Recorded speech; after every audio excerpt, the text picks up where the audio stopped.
Welcome back to progressive classes. तो आज हम आंसर राइटिंग सीरीज को कंटिन्यू करेंगे। आज का टॉपिक जो है वो हमारा है जीएस 4 से, ठीक है। और ये आपको जो लिखना है ये 200 वर्ड्स में रहेगा, ओके। 200 वर्ड्स एंड जीएस 4 का टॉपिक है। तो क्वेश्चन देखते हैं। क्वेश्चन है आपका, डिफरेंशिएट करना है between ethics and morality and determinants आपको एथिकल एक्शन के बताने हैं। तो एथिक्स का हो जाएगा आपका नीति एंड मोरालिटी को आप कहते हैं नैतिकता, ठीक है। तो नीति और नैतिकता के बीच का अंतर करें और नैतिक कार्यों को निर्धारण करने की व्याख्या करें, ठीक है, कि नैतिक कार्य को कैसे निर्धारण डिटरमाइन कर सकते हैं, ठीक है, नीति एक्शन। तो अब हम आते हैं इंट्रो। पहले तो यहाँ पे देखेंगे कैसे इसको करना है। एक फॉर्मेट स्ट्रक्चर हम तैयार करेंगे, उसके बाद हम आंसर्स को डिस्कस करेंगे जैसे कि हम सारे ही आंसर्स में करते हैं। फर्स्ट पॉइंट आपका इंट्रो हो जाएगा। तो इसका तो इंट्रो बहुत इजी है। दो चीजों के बारे में पूछा गया है, एथिक्स एंड मोरालिटी। तो ऑब्वियस सी बात है, पहले आप एथिक्स की डेफिनेशन लिखोगे एंड देन आप उसके बाद मोरालिटी की डेफिनेशन लिखोगे। सॉरी, ठीक है, ये आपका दो डेफिनेशन हो जाएगा। फिर उसके बाद क्वेश्चन में पूछा गया है कि डिफरेंशिएट करना है एथिक्स और मोरालिटी, मतलब आपको डिफरेंस बताना है एथिक्स में और नीति में और नैतिकता में आपको डिफरेंस बताना है, ठीक है। तो पहले हम क्या करेंगे, इस तरह से जब भी आपको डिफरेंस बताना रहेगा तो आपका सब हेडिंग्स पड़ेगा डिफरेंस, ठीक है, बिटवीन एथिक्स एंड मोरालिटी, ठीक है। फिर आप ऐसे बीच में एक सर्कल करोगे, सॉरी लाइन करोगे एंड देन यहां पे आप एथिक्स लिखोगे and here you will write morality, ठीक है। फिर पॉइंट वाइज उसको डिस्कस करते चले जाओगे एथिक्स और मोरालिटी को, ओके। तो ये आपका डिफरेंस हो जाएगा। दो बस इसने सिर्फ डिफरेंस पूछा है, बट इन नेक्स्ट पैराग्राफ आप क्या करोगे, थोड़ा सा पॉइंट जो है कंपैरिजन कर दोगे। कैसे? एथिक्स को कंपैरिजन कैसे, एथिक्स एंड मोरालिटी को इंटरचेंजेबली यूज किया जाता है, ठीक है, एक दूसरे के पूरक इनको यूज किया जाता है। इंटरचेंजेबली मतलब एक दूसरे का पूरक। तो कभी एथिक्स की जगह मोरालिटी वर्ड यूज हो जाता है, मोरालिटी की जगह एथिक्स वर्ड यूज हो जाता है। तो थोड़ा सा आप कंपैरिजन में उसको राइट डाउन करोगे एंड देन उसके बाद हमारा नेक्स्ट क्वेश्चन है डिटर्मिनेंट्स, ठीक है। डिटर्मिनेंट्स में आप जो भी एथिकल एक्शन कौन डिटरमाइन करता है, कैसे किसी के एथिकल एक्शंस उसको आते हैं या कैसे डिटरमाइन होते हैं, वो सारी चीजें निर्धारण कैसे होती है। डिटरमाइन का मतलब निर्धारण कैसे किया जाता है एथिकल एक्शन को। तो वो आप सारे पॉइंट्स कौन कौन करता है, कैसे होता है, वो सारे पॉइंट नोट डाउन करोगे एंड देन उसके बाद ये जब आपका पॉइंट कंप्लीट होगा उसके बाद आप कंक्लूजन पे आओगे। वन थिंग मोर, जब भी आप डिटर्मिनेंट्स लिखोगे उसके साथ आप एग्जाम्पल्स जरूर डालोगे, कुछ ना कुछ आपको एग्जाम्पल्स डालने ही पड़ेंगे उसमें, ठीक है। और डिफरेंस भी आप लिख रहे हो तो अगर आपको एग्जाम्पल पता है तो उसके भी आप एग्जाम्पल्स जो है डालोगे, लेकिन एग्जाम्पल आपका रियल होना चाहिए। ऐसे नहीं कि कोई भी फेक एग्जाम्पल्स आप यहाँ पे पुट करोगे। चलिए अब हम डिस्कस करते हैं आंसर्स। क्वेश्चन हमने देख लिया कि हमें बताना है, डिफरेंस करना है, अंतर करना है किसका, नीति और नैतिकता में, और डिटरमाइन करना है क्या, एथिकल एक्शंस को कैसे डिटरमाइन करते हैं, डिटर्मिनेंट्स, ठीक है। तो पहले एथिक्स हमने देखा था, एथिक्स का पहले हम डेफिनेशन लिखेंगे। तो एथिक्स क्या है, एक सेट ऑफ मोरल प्रिंसिपल है, ठीक है, रूल्स है, गाइडलाइंस है जो हमारे बिहेवियर को गवर्न करता है। जैसे एक सोसाइटी हमारे बिहेवियर को मानती है, उस तरीके से हम जब बिहेव करते हैं तो वो क्या होता है, एथिक्स होता है। अब एक डिफरेंस बताती हूं, एथिक्स एंड मोरालिटी। देखो एथिक्स क्या होता है, एथिक्स वो बिहेवियर होता है जो स्टैंडर्ड सोसाइटी सेट करती है, सोसाइटी। तो जैसे अगर सोसाइटी ने कोई स्टैंडर्ड सेट किया कि चोरी करना जो है गलत बात है, तो वो अगर आपने चोरी किया तो वो सोसाइटी के लिए अनएथिकल थिंग है, ठीक है। और अगर आपने नहीं किया तो वो क्या है, सही है। लेकिन अगर किसी की मोरालिटी ये कहती है, मोरालिटी एक इंडिविजुअल की अपनी व्यू होती है, अपना स्टैंडर्ड जो एक इंडिविजुअल सेट करता है उसको कहते हैं मोरालिटी। तो जैसे कि अब हो गया मोरालिटी में आपका ये आ गया कि अगर आपने माना कि चोरी करना जो है सही है, भले चाहे वो सोसाइटी उसको गलत मानती हो, लेकिन अगर आपकी नजर में वो चीज सही है तो वो आपके लिए वो मोरल वैल्यूज हो जाएंगे, ठीक है। बट वो सोसाइटी के लिए लेकिन अनएथिकल होगा, लेकिन आपके लिए वो क्या हो जाएगा, क्योंकि मोरालिटी डिपेंड करता है इंडिविजुअल बिहेवियर या इंडिविजुअल एस्पेक्ट पे। तो आप जो सोचते हो वो होता है मोरालिटी, और जो एथिक्स, जो सोसाइटी डिसाइड करती है क्या है एथिकल वैल्यूज, वो होता है एथिक्स। तो आई होप आपको ये डिफरेंस समझ में आ गया होगा मोरालिटी एंड एथिक्स का।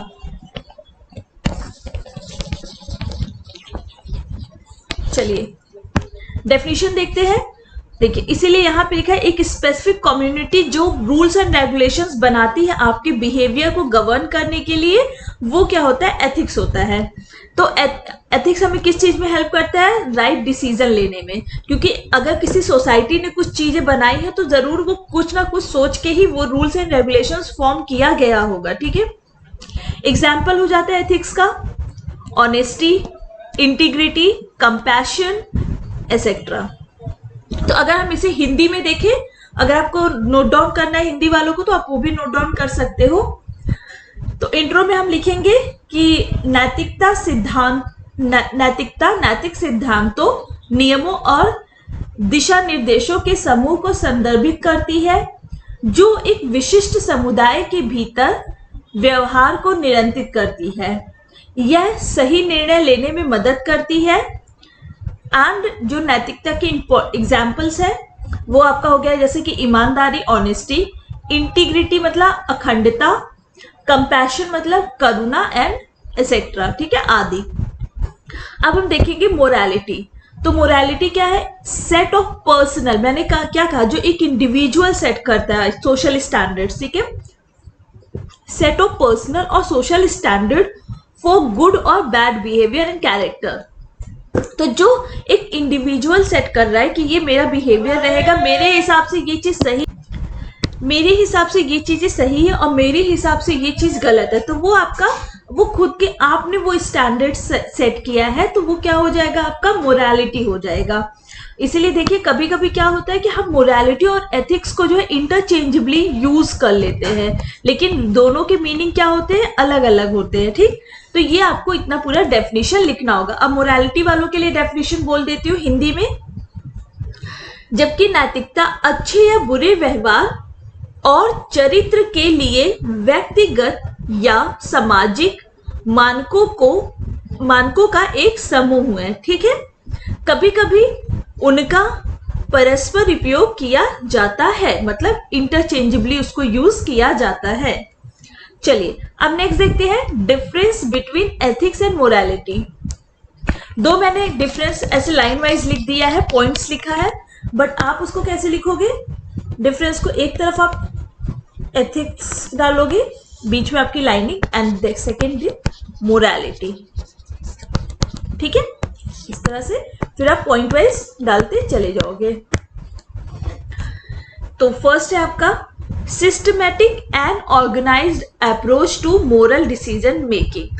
इसका मतलब क्या हो गया कि एक सिस्टमैटिक एथिक्स क्या होता है, कोई भी डिसीजन लेने के लिए हम हर चीज उसमें सोचते हैं कि इसका इम्पैक्ट क्या पड़ेगा, हम अगर ये मीन्स अपना रहे हैं, ये अप्रोच अपना रहे हैं, तो उसका फाइनल एंड क्या होगा, उस हिसाब से एक सिस्टमैटिक और ऑर्गेनाइज्ड अप्रोच होता है जिससे हम अपना डिसीजन, मोरल डिसीजन डिसाइड करते हैं।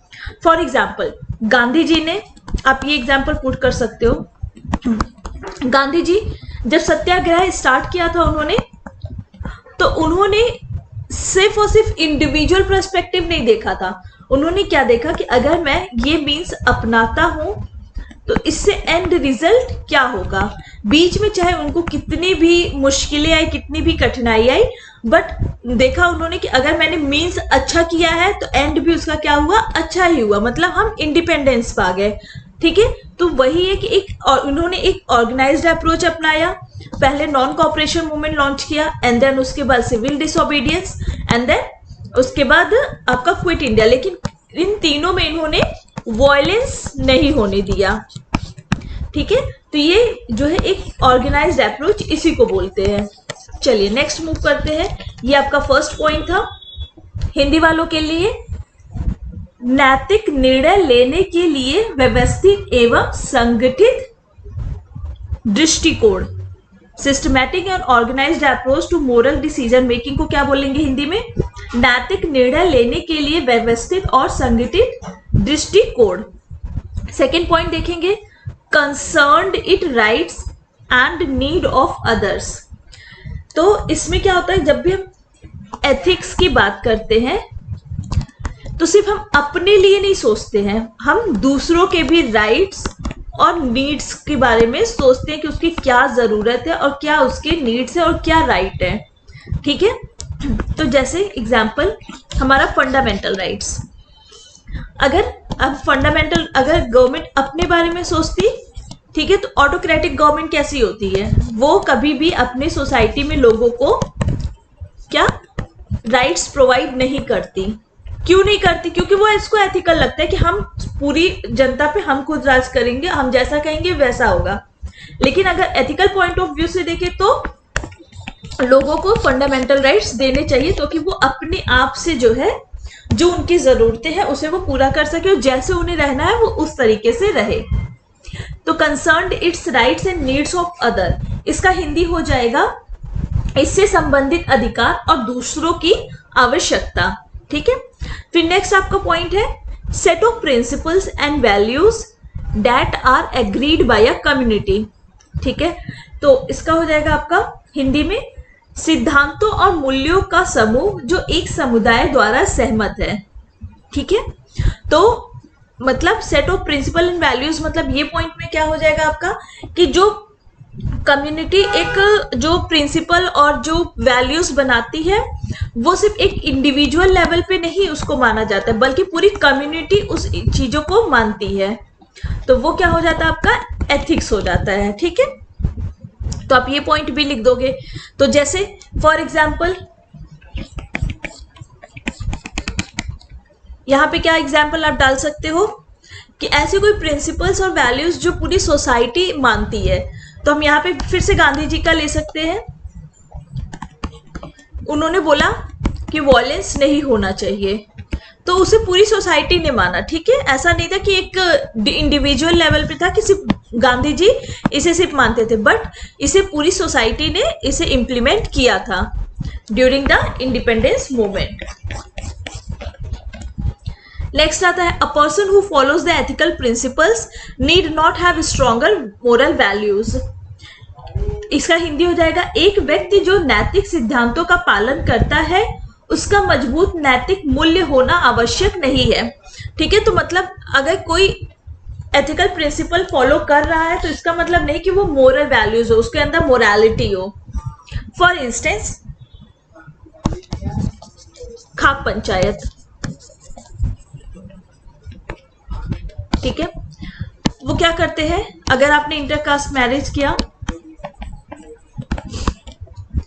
तो क्या करते हैं वो उनको पनिशमेंट के रूप में कुछ भी वो पनिशमेंट सुना देते हैं। ठीक है, उनके लिए उस सोसाइटी के लिए जहां पे ये सुनाया जाए वहां पे ये एथिकल है, बट जरूरी नहीं है कि जितने भी लोग वहां पे रह रहे हैं उन सभी के लिए ये मोरल हो, ये मोरालिटी में आता हो। कुछ इंडिविजुअल इस चीज को गलत मानते हैं कि नहीं इस तरह से उनको पनिशमेंट नहीं सुनाना चाहिए, कभी वो फांसी की सजा सुना देते हैं खुद से ही, क्योंकि वो लीगल नहीं है ना, खाप पंचायत इज नॉट लीगल। तो वहां पे जो कॉन्स्टिट्यूशन जानता है, जो लॉज के बारे में जानता है, उसके लिए क्या होगा, ये इलीगल होगा। बट जब वो सोसाइटी वहां पे उसको मान रही है तो वो चीज उस सोसाइटी के लिए एथिकल होता है, बट इंडिविजुअल लेवल पे वो एथिकल नहीं है। ठीक है, तो आप ये एग्जाम्पल भी वहां पुट कर सकते हो। आई होप आपको इतना समझ में आया है।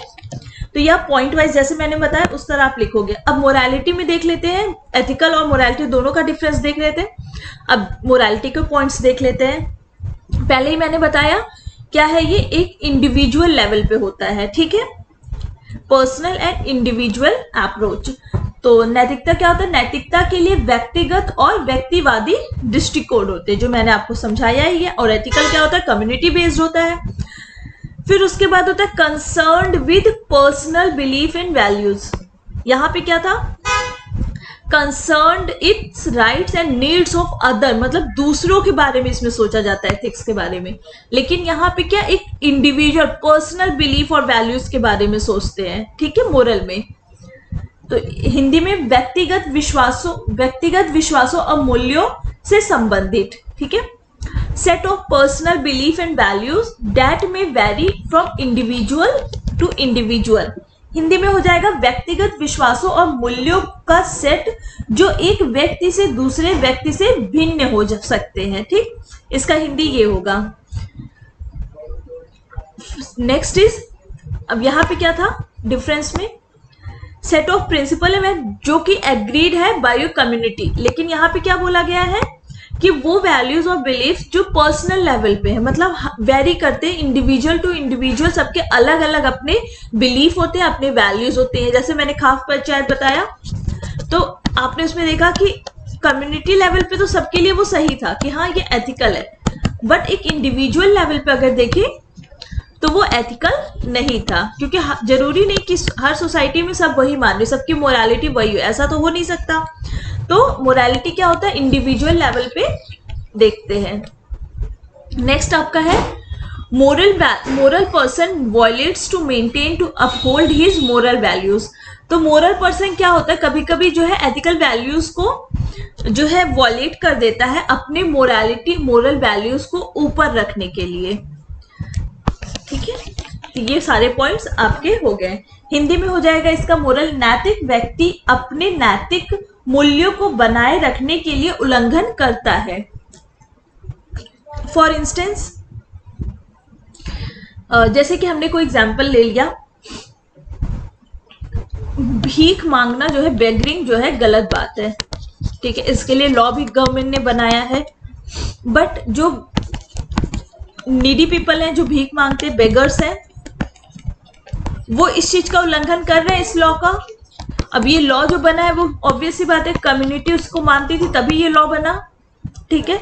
बट इंडिविजुअल लेवल पे वो क्या करते हैं, अभी भी बेगरिंग करते हैं, भीख मांगते हैं, तो क्या हो गया आपका, उनके मोरल वैल्यू के हिसाब से वो चीज सही है, तो वो इस लॉ का क्या कर रहे हैं, उल्लंघन कर रहे हैं, मतलब वॉयलेट कर रहे हैं। फाइन, चलिए नेक्स्ट मूव करते हैं।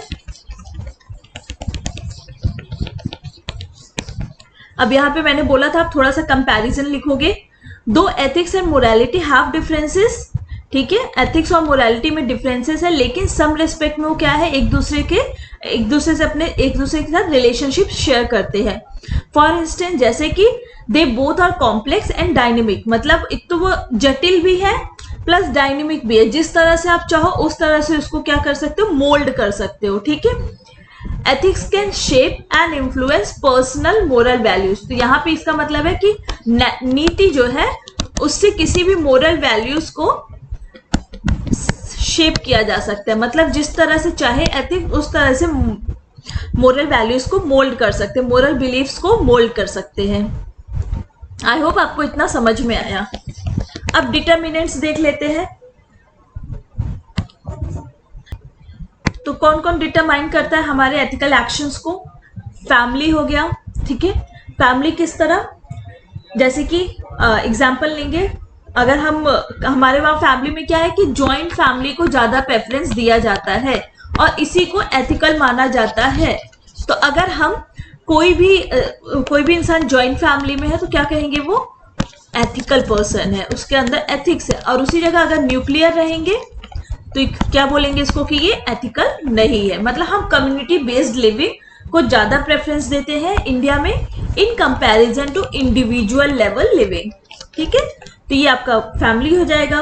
और भी क्या हो सकता है इसका फैमिली कैसे डिसाइड करती है, अगर हम फैमिली में एक दूसरे को रेस्पेक्ट देते हैं, एक दूसरे को टॉलरेट कर लेते हैं, तब भी क्या होता है, वो हमारा एथिकल एक्शन दिखाता है कि हाँ हम अपनी फैमिली में इतना ज़्यादा रिस्पेक्ट है एक दूसरे के लिए और हम हर चीज़ों को टॉलरेट करके चलते हैं। तो ये दिखाता है कि हमारे एथिकल वैल्यूज सोसाइटी के हिसाब से है।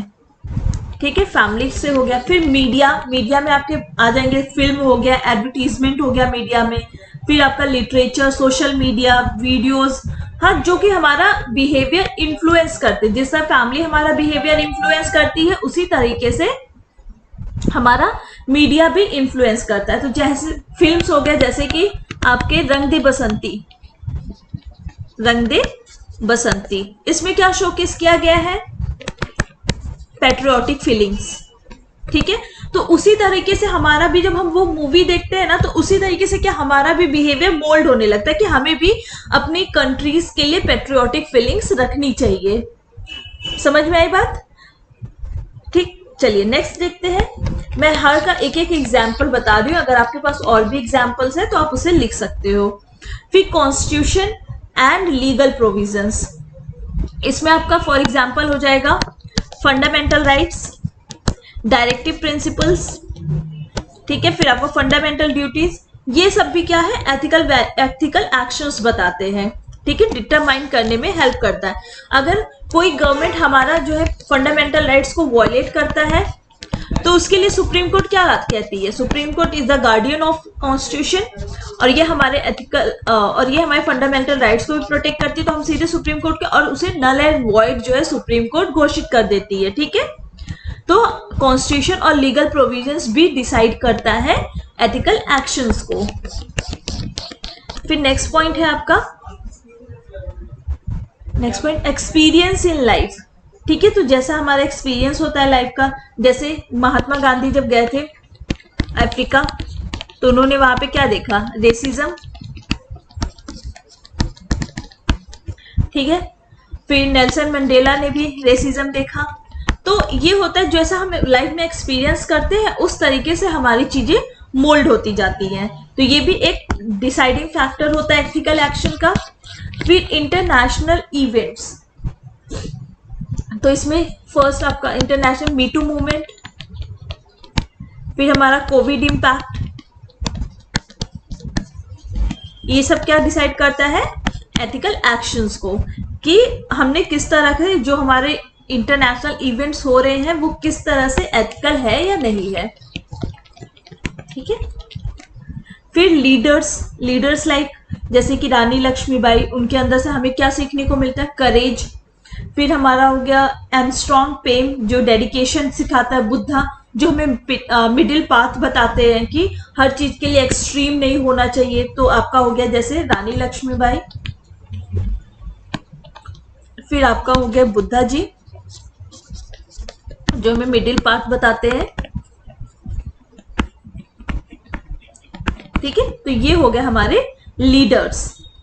फिर हमारे आ गए लीडर्स, फिलोसफर एंड थिंकर्स, ये पूरा एक पॉइंट है। ठीक है, तो इस तरीके से हमारा जो एथिकल एक्शन डिटरमाइन होता है। फिर कंक्लूजन पे आ जाएंगे।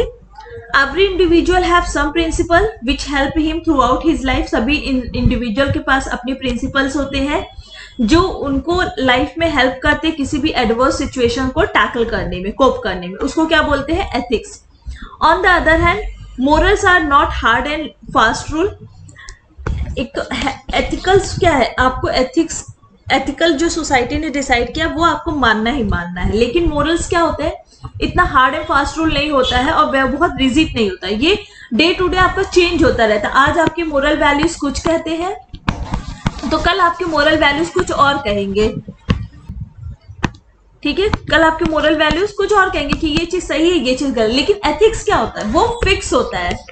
अगर सोसाइटी ने कुछ चीजों को माना है, जैसे कि फॉर एग्जाम्पल मैंने आप चोरी का एग्जाम्पल बताया था, थीफ का, तो अगर उसको सोसाइटी ने माना है कि चोरी करना गलत बात है, तो आज नहीं कल भी वही चीज मेंटेन रहेगा कि अगर वो चीज गलत है तो गलत है।